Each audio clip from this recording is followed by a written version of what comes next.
Thank you so much. मतलब अच्छा लग रहा है मुझे कि आई थिंक लास्ट 6-7 डेज जब मैं यूट्यूब अपना चैनल खोली हूँ और तब से आप लोगों का बहुत प्यार मिला और more than 1000 people are now have already subscribe this channel. बहुत तेज़ी से ग्रोथ हो रहा है। इसका सिंपल सा मतलब ये निकलता है कि आप लोग सबको थोड़ा बहुत मैं यूजफुल कंटेंट दे पा रही हूँ।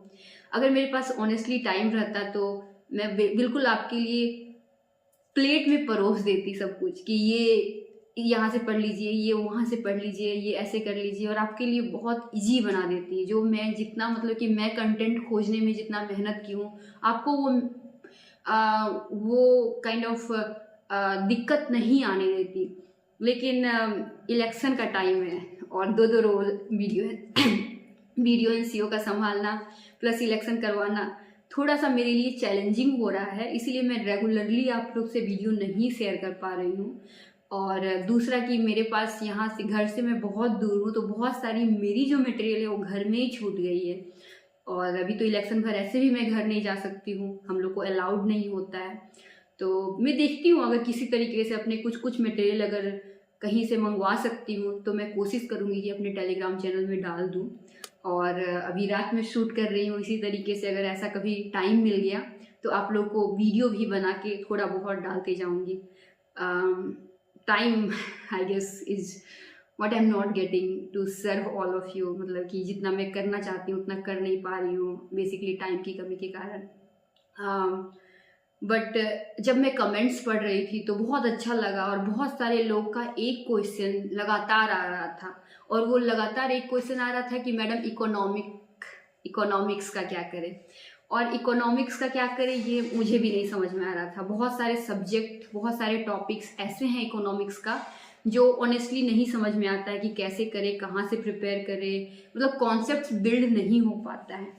तो इसके लिए एटलीस्ट होता है ना कि आप कैसे करें, आप लो हैंगिंग फ्रूट्स समझ में आता है ना कि आम का जो बगान है या कटहल है, तो कटहल में जो सबसे नीचे वाला जो पेड़ का जो पौधा रहता है उसको सबसे नीचे वाला जो फ्रूट रहता है उसको तोड़ते हैं। फिर हम लोग धीरे धीरे वो जो सबसे ऊपर है जिसको तोड़ना बहुत मुश्किल होता है उसको करते हैं। तो इसी तरीके से जो टॉपिक आपको लग रहा है कि उसका कंटेंट नहीं मिल रहा है, आप लोग छोड़ दीजिए अभी उसको। अभी एटलीस्ट जिसका कंटेंट है आपके पास उसका आप ऑर्गेनाइज कर लीजिए कि कैसे बनाइएगा। हम बताए थे कि organization is the key. Organization ही वो चाबी है जिससे, ऑर्गेनाइजेशन का क्या मतलब होता है कि आउटलाइन बना लीजिए कि इंट्रोडक्शन में हम ये लिखेंगे, अब मेरा बॉडी पैराग्राफ 1 ये होगा, बॉडी पैराग्राफ 2 ये होगा, 5वां ये होगा, बॉडी पैराग्राफ 7 ये होगा, बॉडी पैराग्राफ 8 ये होगा, और कंक्लूजन मेरा ये होगा। तो जो जो नोन टॉपिक्स है आपके लिए, जो आप लोग जो जानते हो, उसका इस तरीके से आउटलाइन बना लीजिए, और आउटलाइन बना के आप रख लीजिए, उसको 3-4 बार रिवाइज कर लीजिए, और फिर उसके बाद फिर धीरे धीरे जो मतलब कि वो सब टॉपिक्स ले लीजिए जिसके कंटेंट बहुत ज़्यादा अवेलेबल नहीं है। मैं कोशिश करूँगी, अपना नोट्स मंगवाऊँगी धीरे धीरे कि कहीं किसी से, और आप लोग को शेयर करते जाऊँगी एज एंड व्हेन मेरा नोट्स अवेलेबल होगा तब। बट ऑनेस्टली बहुत ज़्यादा मेरे पास अभी एजेंसी नहीं है कि मैं ये कर पाऊँ, बिकॉज मैं घर नहीं जा सकती पूरे इलेक्शन भर। तो मैं अभी सोच रही हूँ कि मैं जो 4 क्वेश्चंस मैं अटेम्प्ट की थी इकोनॉमिक के पेपर में, मैं एक आउटलाइन बना दूँ आपको कि मैं कैसे अटेम्प्ट की थी और आप लोग कैसे अटेम्प्ट कर सकते हैं। तो क्वेश्चन मेरे पास है, और क्वेश्चन का जो ये मेरा क्वेश्चन पेपर है जिसको मैं घर से मंगवाई थी एक किसी से। तो ये क्वेश्चन पेपर में कैसे मैं इनफैक्ट लिखी हूँ, मतलब कि ये क्वेश्चन पेपर में मैं खुद ही आउटलाइन बनाई हूँ। तो ये क्वेश्चन पेपर को मैं भी टेलीग्राम चैनल में डाल दूँगी। आप लोग देखिए, खोलिए टेलीग्राम चैनल और देखिए कि मैं कैसे खुद आउटलाइन पेपर में बनाई हूँ। जैसे फॉर एग्जाम्पल फर्स्ट क्वेश्चन है, what is national income, discuss the various methods of measuring national income. इसका हिंदी से है, राष्ट्रीय आय क्या है, राष्ट्रीय आय को मापने के विभिन्न तरीकों पर चर्चा करें। ये है आपका ये क्वेश्चन है कि राष्ट्रीय आय क्या है और उसको मापने के विभिन्न तरीके क्या है। तो इसका 3 मेथड होता है, आप लोग सबको पता है। जीडीपी निकालने का 3 मेथड होता है, राइट। तो 3 मेथड होता है। तो आप इंट्रोडक्शन कैसे लिखिएगा, आप इंट्रोडक्शन लिख सकते हैं कि बहुत तरीके से इंट्रोडक्शन लिख सकते हैं। जैसे इंडिया का GDP close to 3 trillion US$। India का जीडीपी कितना हो गया है?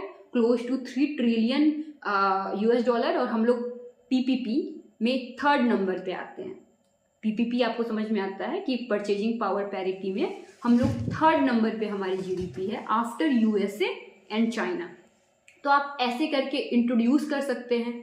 और फिर उसके बाद ये तो आपका फर्स्ट लाइन हो जाएगा। उसके बाद आप एक लाइन छोड़ दीजिएगा। पेज का बिल्कुल भी वहाँ किल्लत नहीं होता है, आपको 48 पेजेस मिलेंगे। 48 पेजेस मिलेंगे। आप आराम से 2-2 पैराग्राफ, एक पैराग्राफ के बीच में आराम से 1 लाइन 2 लाइन छोड़ दीजिए, ठीक है। बहुत क्राउडेड नहीं होना चाहिए आपका जो लिखा हुआ है ना, बहुत क्राउडेड नहीं होना चाहिए। ऐसा नहीं लगना चाहिए कि मतलब कि वो होता है ना कि आंख में उसको स्ट्रेन नहीं आना चाहिए। जो एग्जामिनर है उनको स्ट्रेन नहीं होना चाहिए। वो सोचिए वो रात को चेक कर रहा है, उसको दिखाई नहीं देगा ठीक से, आपको समझ में नहीं आएगा कि फर्स्ट पैराग्राफ कहाँ से शुरू होता है, सेकंड पैराग्राफ कहाँ से शुरू होता है, थर्ड पैराग्राफ कहाँ से शुरू होता है। बीच बीच में मोनोटोनी को खाली ऐसे पैराग्राफ नहीं लिखते जाइए, बल्कि डायग्राम बनाइए बीच बीच में, ताकि वो मोनोटोनस सा आपका कॉपी नहीं दिखे। जैसे बुक पढ़ते हैं ना, पूरा मोनोटोनस सा पैराग्राफ के बाद पैराग्राफ लिखा रहता है, वैसे नहीं करना है आपको।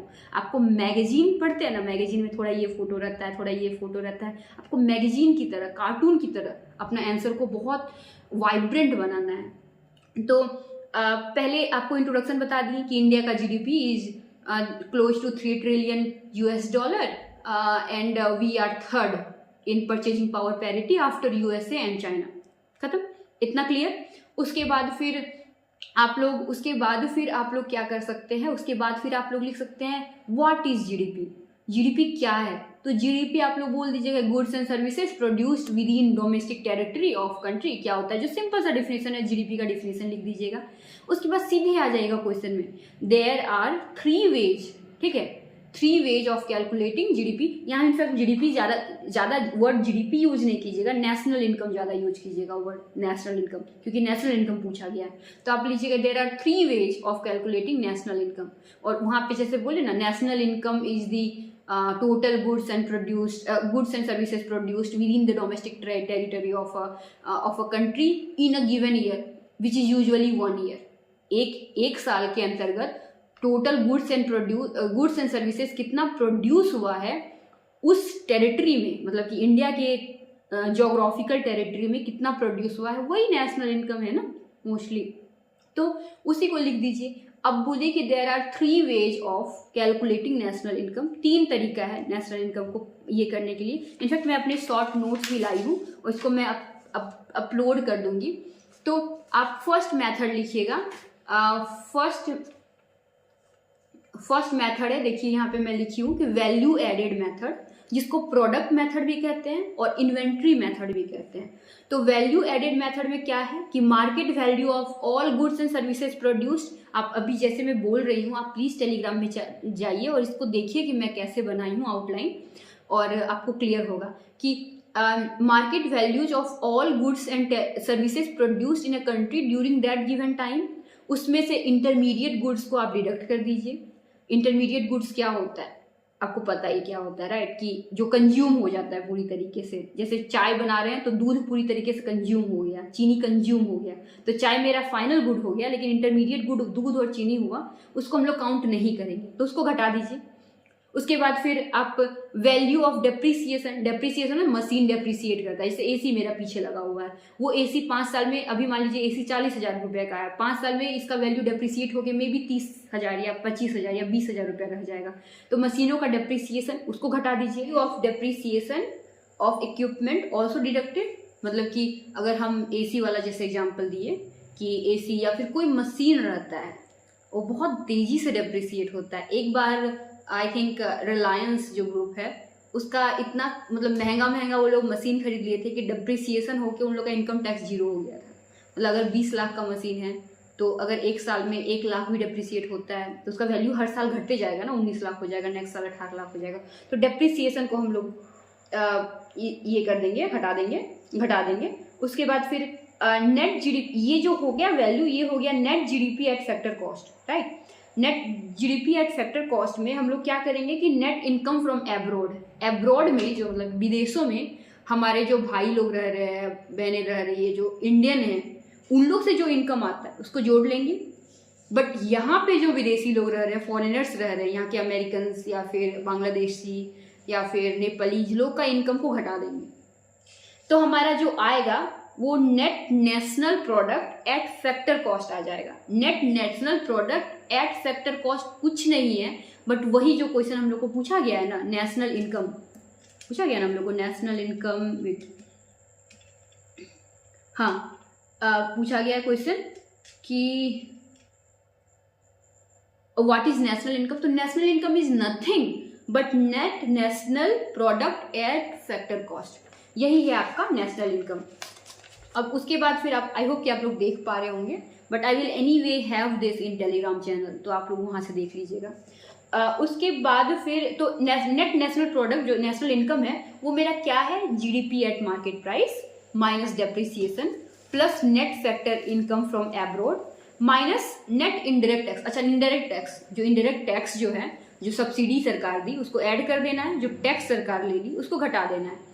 तो ये चारों चीज़ करना है। तो जब मैं बना रही थी ना वहाँ पे, जब मैं लिख रही थी तो मैं बड़े बड़े बक्से लिखी थी, मतलब यही वाला चीज़ को केवल एक्सप्लेन करने में मैं 2 पेज लगा दी थी, और बड़े बड़े बक्से में मतलब ये सब किनारे लिखती थी उसको और घटाती थी। मतलब यहाँ पे लिख दी वो कि उसके बाद उसमें घटाई डेप्रिसिएशन क्या है उसको एक्सप्लेन की इधर राइट हैंड साइड में, लेफ्ट हैंड साइड में मैं ऐसे लिख दी, मतलब कि फॉर्मूला वाइज पूरा। राइट हैंड साइड में उसके बगल में जैसे फॉर एग्जांपल ये है, ठीक है, तो यहाँ पे मैं वैल्यू एडेड लिख दी, इस पेज में मैं वैल्यू एडेड लिख दी, और यहाँ पे इसमें मैं एक्सप्लेन की वैल्यू एडेड का मतलब क्या है। उसके बाद फिर मैं इंटरमीडिएट प्रोडक्ट लिखी माइनस करके, यहाँ पे माइनस का साइन दी बक्से में, एक बक्सा में इसको क्लोज कर दी, और यहाँ पे मैं लिखी एग्जैक्टली कि इंटरमीडिएट प्रोडक्ट क्या होता है। जो दूध वाला एग्जांपल दिए हम, चीनी वाला एग्जांपल दिए चाय में, वो सब मैं लिखी, एक्सप्लेन की। उसके बाद फिर माइनस में मैं लिखी डेप्रीसिएशन, यहाँ लिखी, उसको भी घटाई, उसको भी यहाँ लिखी। एब्रॉड से जो इनकम आ रहा है उसको भी लिखी। तो मतलब मेरा 1 डब्बा, 2 डब्बा, 3 डब्बा, 4 डब्बा, 5 डब्बा, और हो सकता है ये इधर भी चला गया होगा, पेज में भी चला गया होगा, मतलब 2 पेज हमको लगता है कि चला गया होगा, केवल ये एक्सप्लेन करने में कि वैल्यू एडेड या प्रोडक्ट या इन्वेंट्री मेथड से कैसे जीडीपी निकालते हैं। इतना क्लियर है आप लोगों को? ये सब एनसीईआरटी क्लास 12 में बहुत अच्छे से लिखा हुआ है। अगर आपको मेरी बात नहीं समझ में आ रही है तो क्लास 12 एनसीईआरटी को पढ़ लीजिएगा। उसका आई थिंक चैप्टर नंबर 2 में लिखा हुआ है अच्छे से।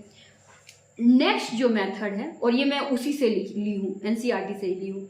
नेक्स्ट जो है वो इनकम मेथड है। इनकम 4 तरीके का होता है, उसको मैं लिख दी यहाँ पे। ह्यूमन लेबर, जो हम लोग एक्चुअली काम करते हैं, ठीक है, उसको वेजेज मिलता है, कैपिटल में इंटरेस्ट मिलता है, फिक्स्ड नेचुरल रिसोर्सेज में रेंट मिलता है, और एंटरप्रेन्योरशिप में प्रॉफिट मिलता है। ये 4 तरीके का ही हमारा फैक्टर ऑफ प्रोडक्शन होता है।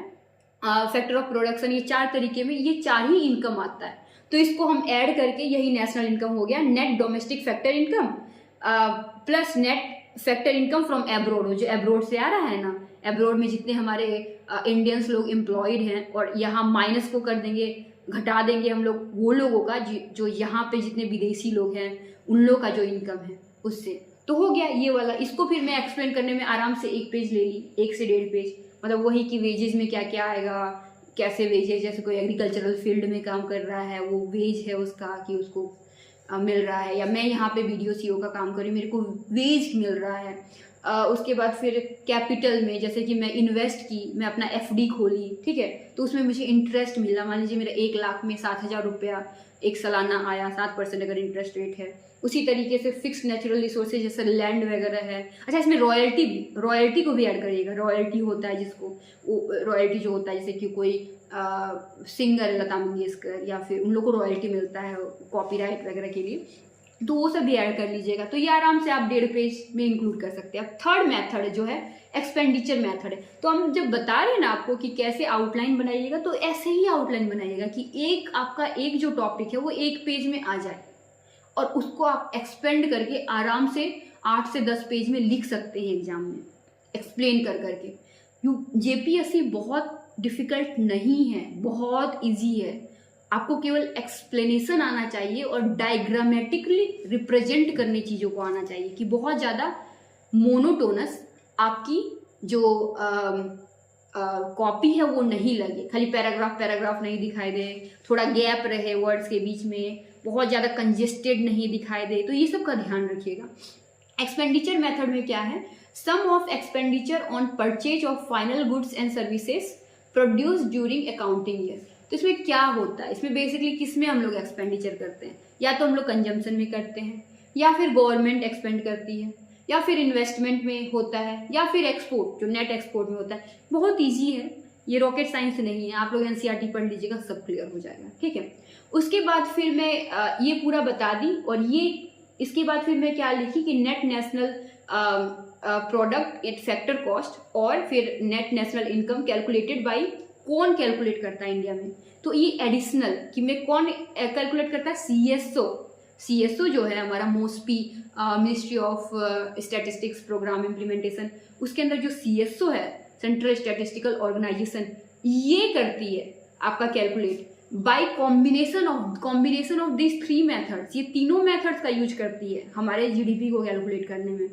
जैसे कि वैल्यू एडेड मेथड है, उसके लिए क्या करती है, उसके लिए एग्रीकल्चर, फॉरेस्ट, फिशरी, माइनिंग, ये सब कैसे होगा, ये सब लोग वैल्यू एडेड में जाते हैं। उसके बाद फिर सोशल अकाउंटिंग वगैरह, अच्छा इनकम में हम लोग ये सब करते हैं। इनकम मेथड से हम लोग electricity, gas, water, tertiary sector, ये सब इनकम मेथड से होता है। एक्सपेंडिचर मेथड्स में आपका कंस्ट्रक्शन वगैरह एक्सपेंडिचर मेथड, सीमेंट में कितना खर्चा हुआ, छड़ में कितना, कंस्ट्रक्शन वगैरह में हम लोग एक्सपेंडिचर मेथड यूज करते हैं। तो सीएसओ जो है कॉम्बिनेशन ऑफ दिस 3 मेथड्स का यूज करके नेशनल इनकम निकालती है। तो मैं एक और एक्स्ट्रा चीज जोड़ी थी इसमें, जो मतलब कि थोड़ा सा आपके आंसर को थोड़ा यूनिक बनाए और थोड़ा डेप्थ दे, मतलब कि ऐसा लगे कि आप मतलब कि ऐसे हवा में बातें नहीं कर रहे हैं, मतलब आपको एग्जैक्टली आता है कि जीडीपी कैसे निकालते हैं। तो मैं ऐसे लिखी थी कि मेरा मतलब कि काइंड ऑफ टॉपिक था कि एग्जाम्पल में था, उसके बाद मैं पूरा एक्सप्लेन की थी कि इंडिया का जीडीपी कैसे निकालते हैं।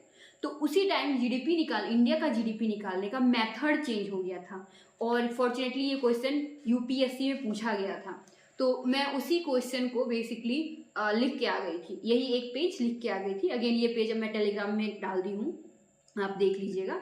तो इसमें बेसिकली मैं ये कह रही थी कि हम लोग जो इंडिया का जीडीपी जो कैलकुलेट हो रहा है, वो SNA जो सिस्टम ऑफ नेशनल अकाउंट, जो मतलब बाकी जितने भी IMF, UN वगैरह लोग भी मतलब कि IMF, UN वगैरह से अलाइन है, जैसा उन लोग करते हैं उसी के अनुसार हमारी भी जीडीपी कैलकुलेट करने का हम लोग मतलब एक नया फॉर्मूला सच बनाए हैं। उसमें 3 चेंजेस हम लोग किए हैं, 3 मेजर चेंजेस किए हैं। एक तो हम लोग बेस ईयर चेंज कर दिए हैं, बेस ईयर हमारा 2004-05 से हम लोग 11-12 बना दिए हैं। उसके बाद फिर डेटा का जो सोर्स है उसको भी चेंज कर दिए हैं।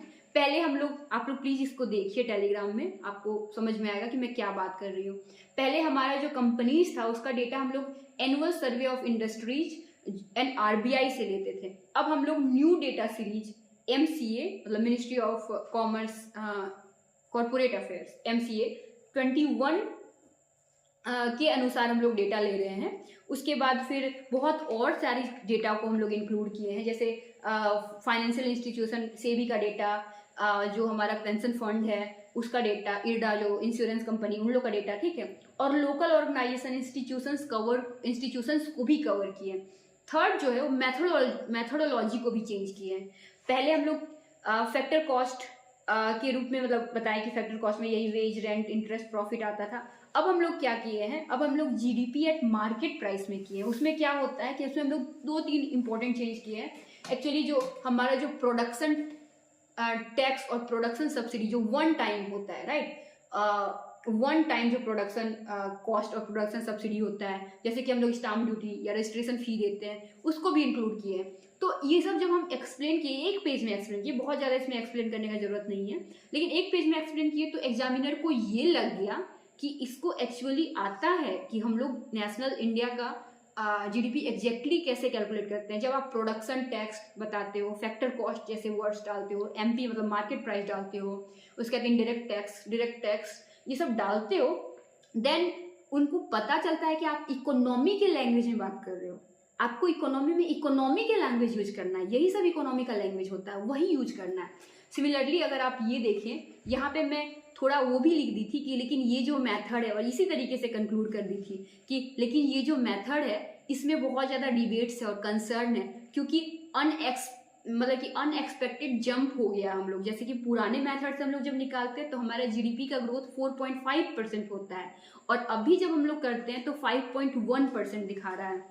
और उसके बाद फिर हम लोग इसको मतलब कि कंट्रीब्यूशन ऑफ मैन्युफैक्चरिंग ज़्यादा हम लोग मतलब कि मैन्युफैक्चरिंग का हम लोग ज़्यादा ऐड कर रहे हैं। उसके बाद फिर हम लोग जो MCA 21 जो है वो ओवर एस्टिमेट कर देता है नंबर ऑफ फर्म्स को, जैसे सेल्फ फर्म्स को भी इंक्लूड कर देता है। सेल्फ फर्म कुछ प्रोड्यूस नहीं करती है, लेकिन उसमें केवल हम लोग का अकाउंटिंग दिखता है कि 10 लाख का बिजनेस हुआ, 20 लाख का बिजनेस हुआ, तो उसको भी इंक्लूड कर दे रही है। और तो उसके बाद फिर जीडीपी कैन बी मैनिपुलेटेड। अगर हम लोग टैक्स बढ़ा देते हैं, क्योंकि टैक्स को इंक्लूड किए, टैक्स बढ़ा देते हैं तो जीडीपी बढ़ जाएगा, टैक्स घटा देते हैं, सॉरी सब्सिडी बढ़ा देते हैं तो जीडीपी कम हो जाएगा। तो उसी तरीके से इसको मैनिपुलेट किया जा सकता है जीडीपी कैलकुलेशन को सरकार अपने टैक्स पॉलिसी से, टैक्सेशन एंड सब्सिडी पॉलिसी से। तो इसीलिए ये डिबेट है, और इंडिया को चाहिए कि एक ऐसा मेथड को अपनाए। इंडिया को क्या चाहिए? इंडिया को चाहिए कि एक ऐसा मेथड अपनाए जिस मेथड से बहुत मतलब कि हमको एग्जैक्टली एक्यूरेटली हमको पता चले कि नेशनल इनकम क्या है। केवल हम political parties kind of like कि पॉलिटिकल पार्टीज को दिखाना होता है कि हमारे 5 ईयर्स के दौरान इतना ज़्यादा बढ़ गया, तो मतलब कि काइंड ऑफ पॉलिटिकल पार्टीज के सेटिस्फैक्शन के लिए या फिर पॉलिटिकल एजेंडा के लिए हम लोग डेटा के साथ ट्विस्ट नहीं करें। तो ये इस तरीके से आप कंक्लूड कर सकते हैं। तो आपको मैं पूरा मेथड बता दी कि पहला क्वेश्चन मैं कैसे लिखी थी। मुझे लगता है कि मैं इतना सब लिखने में 8 से 12 पेज यूज कर ली थी, 12 तो नहीं की होंगी, 8 से 10 पेज यूज कर ली थी। तो इस तरीके से आप लिख सकते हैं, ये आपके टेलीग्राम चैनल में है, आप जाके फिर से पढ़िए और आई होप कि आपको समझ में आएगा। नहीं आएगा तो फिर NCERT एक बार पढ़ लीजिए।